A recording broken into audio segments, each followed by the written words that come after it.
D'un village à l'autre, une série d'été des archives départementales de l'Aude, Marcel Reynaud.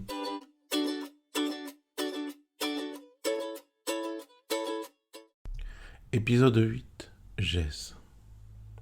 Le plus étonnant en voyant cette carte postale, c'est qu'elle évoque instantanément des sons puissants.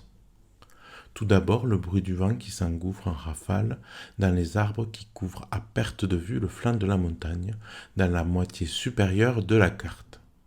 C'est un bruit irrégulier, tantôt là, tantôt absent, tantôt court, tantôt violent, tantôt sourd, tantôt berçant. Il casse la monotonie du bruit de fond, du rideau d'eau incessant que l'on voit sur la zone centrale de la photographie. En continuité de ces chutes basses, on retrouve des édifices en pierre apparentés à des parties de ponts surmontés de machinerie métallique qui se terminent, toujours sur cet axe central mais à droite, par une maison massive avec une petite fenêtre au volet fermé et 3 minuscules ouvertures disposées en triangle autour. Pour terminer ce tableau, nous avons des îlots de buissons et d'arbres au milieu de zones d'eau stagnantes, d'eau mouvante et de gravier. Une image sans homme, sa trace étant juste visible dans la conception du barrage. Changeons d'horizon et intéressons-nous à présent au patrimoine industriel de Gesse, représenté ici par le barrage de l'usine électrique de Saint-Georges. Le hameau de Gesse est situé sur la commune de Bessèdes-Dessau, dans la haute vallée de l'Aude, là où la rivière d'Aude s'engouffre dans les gorges de Saint-Georges.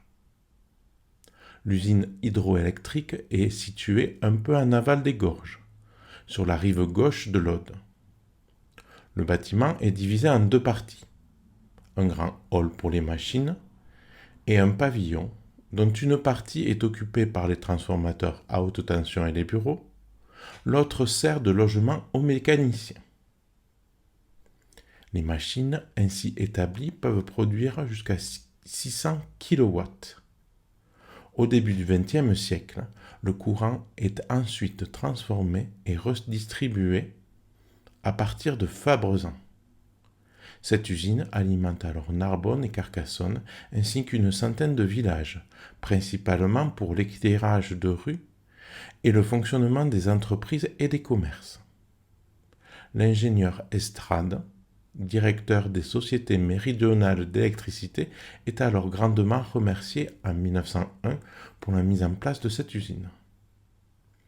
Il y a quelques années à peine, il eût été impossible de prévoir qu'à travers ces montagnes abruptes et sauvages, où la forêt règne en maîtresse, la création d'un canal débouchant par une chute de plus de 100 mètres de hauteur porterait avec le chemin de fer la vie et l'aisance dans ces contrées désolées.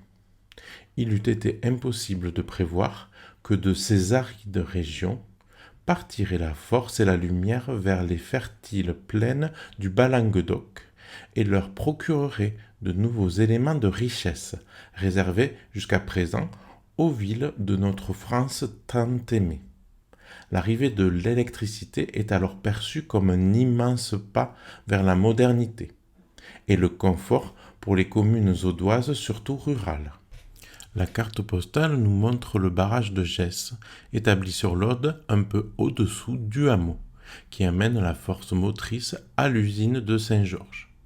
Ce barrage ferme un déversoir de 40 mètres de long et possède 2 vannes de décharge de ce réservoir par un canal d'une longueur de 5,5 km, dont 4 km en souterrain.